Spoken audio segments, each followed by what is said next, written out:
Welcome to Sleepy Puppy, a quiet place where your mind can slow down. You don't need to fix anything or try to be better. Just breathe and let the noise gently fade away. Here, calm comes naturally, without effort. Chapter 1. Let it flow, don't hold on. Spring cherry blossoms, no matter how beautiful, cannot last until summer. Autumn leaves, even when they paint the mountains, disappear without a trace before winter snow. Nature already knows this truth. Nothing stays forever. We try to hold on to good moments. We trap happy memories in our minds and try to return to those times. We look at photos with longing, chewing over memories while missing the present. But Buddhism tells us, the moment you grasp, it becomes suffering. Impermanence doesn't mean worthlessness. It means everything flows by nature. A river stays in the same place, but it's never the same water. Our lives are like that too. Every moment is changing. Yesterday's me and today's me are different. Suffering begins when we refuse to accept change. The same goes for sadness. Sometimes painful times feel eternal. The pain of heartbreak, the frustration of failure, the grief of loss. In those moments, it feels like the world has ended. But that pain also passes. Just as the sky clears after rain, peace returns after sorrow fades. The problem is we hold on to those emotions and won't let go. Why does this only happen to me? How long will this last? What did I do wrong? These thoughts make emotions linger. The emotion itself passes like a wave, but we grab onto it and replay it over and over. Buddha called this attachment.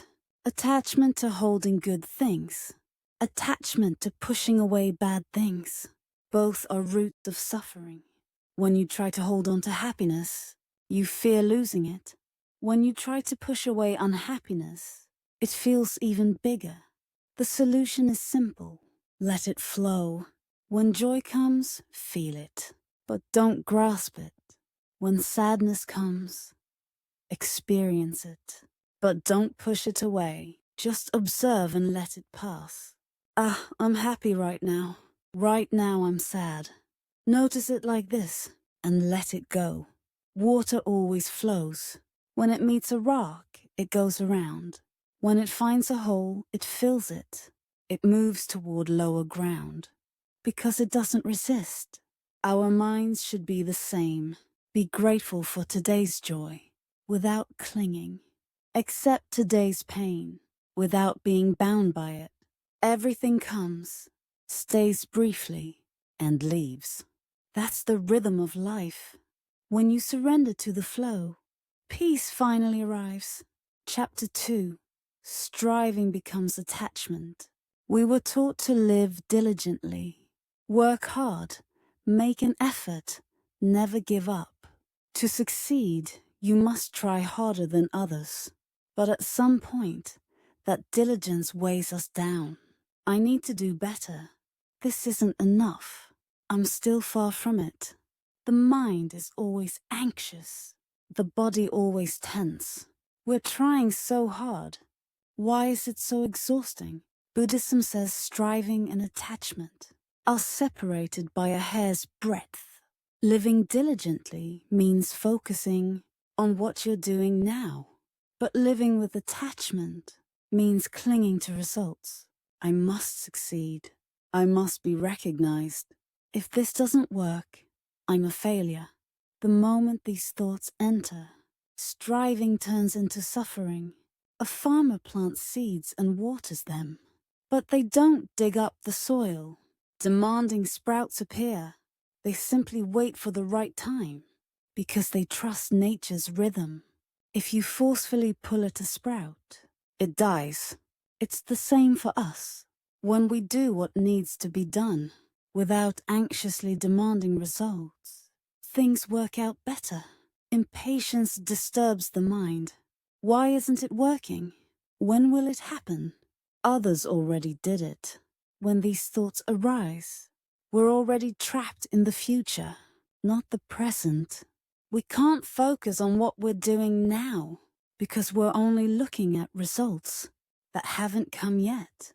Then mistakes increase, anxiety grows, and we end up losing what we wanted. Buddha spoke of the middle way, the path of neither too much tension nor too much looseness, like a stringed instrument. Too tight and it breaks, too loose and it makes no sound. Just the right tension creates beautiful music. Life is the same. Apply appropriate effort, but don't stake everything on it. A student once asked Buddha, "Master, how can I attain enlightenment?" Buddha replied, "Don't try too hard. The moment you strain, it moves further away." Paradoxical but true. When we want something too desperately, it actually moves away. Tension narrows our vision, and fear makes our actions rigid. Releasing effort doesn't mean giving up. It means letting go of unnecessary tension. What if it doesn't work out? There are other paths. This isn't everything. The moment you think this way, the path begins to appear. When attachment disappears, your vision broadens, and you can make better choices. Do your best, but don't cling to results. That's true effort. When you release the grip, the path finally opens. Chapter 3. When thoughts stop, the path appears. From the moment we open our eyes in the morning, thoughts begin. What should I do today? Why did I say that yesterday? How should I prepare for tomorrow's meeting? How did that person take my words? One thought leads to another, in an endless chain, until we fall asleep. Our minds never rest. Even in dreams, thoughts continue. We live inside our thoughts. In Buddhism, this is called delusion. Delusion doesn't just mean absurd thoughts. All endlessly flowing thoughts. Groundless worries and anxieties, minds wandering between past and future. All are delusions. Any thought that makes us miss this present moment. Thoughts are like waves. When one rises, another rushes in. That person seems to dislike me. What did I do wrong? How should I treat them next time? Should I just avoid them altogether? The waves of thought grow stronger. Before we know it, we're anxious about situations that haven't happened and regretful about things already past. The present disappears, leaving only the world inside our heads. Buddha said, "Don't try to stop thoughts, just observe them."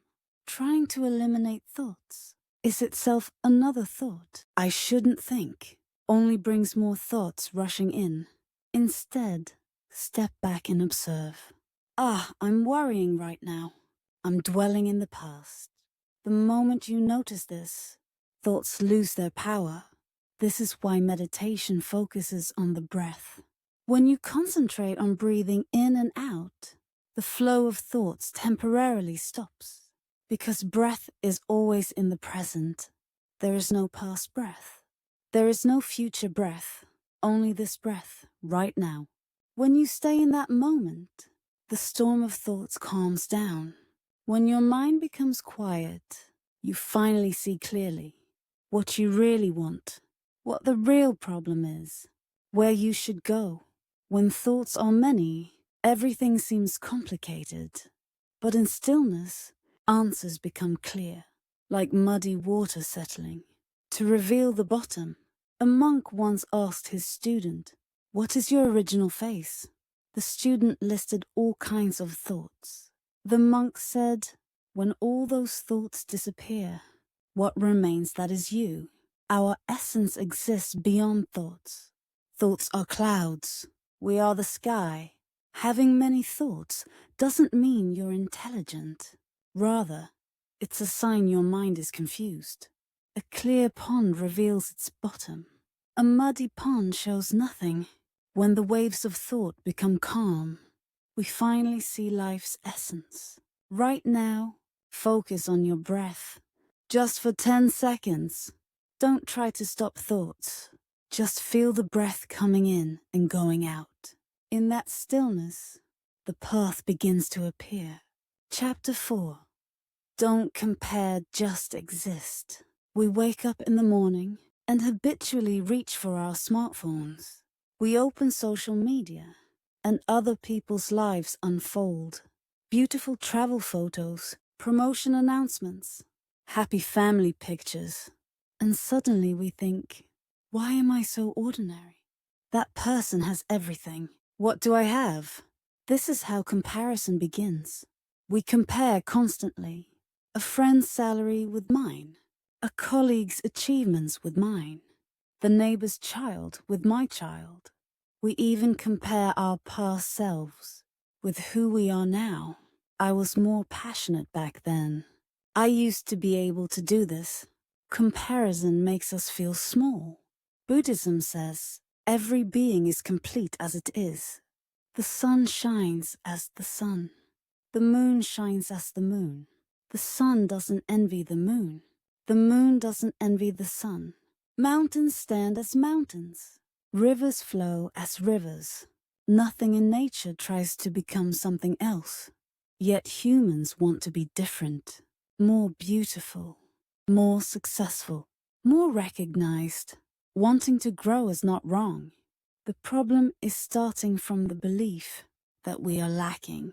Comparison always begins with lack.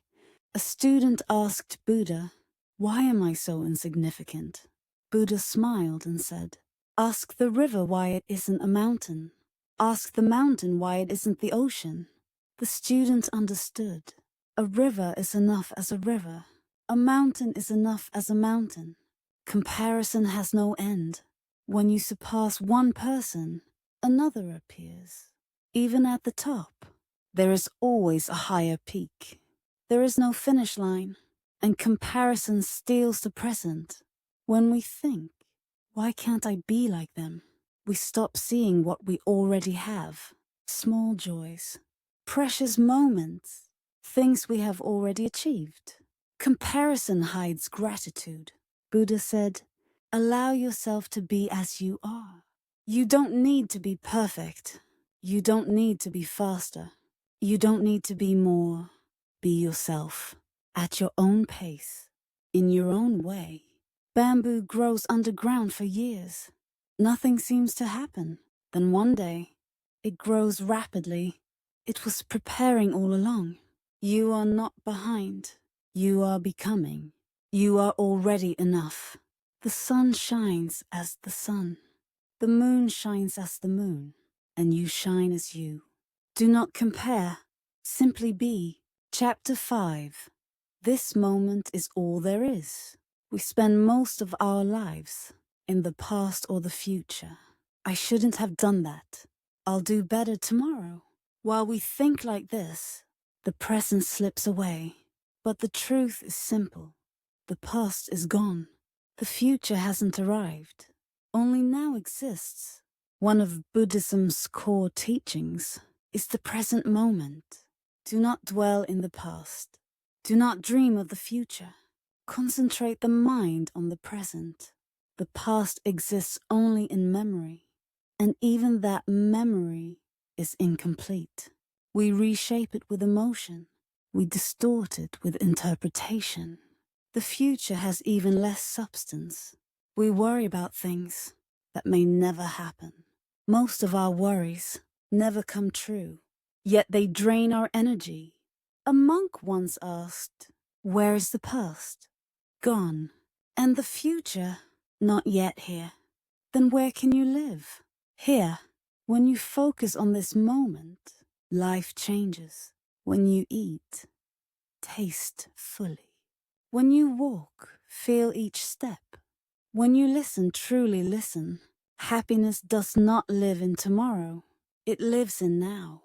Drink tea while thinking of the past, and you miss the taste. Worry about the future, and you miss the warmth.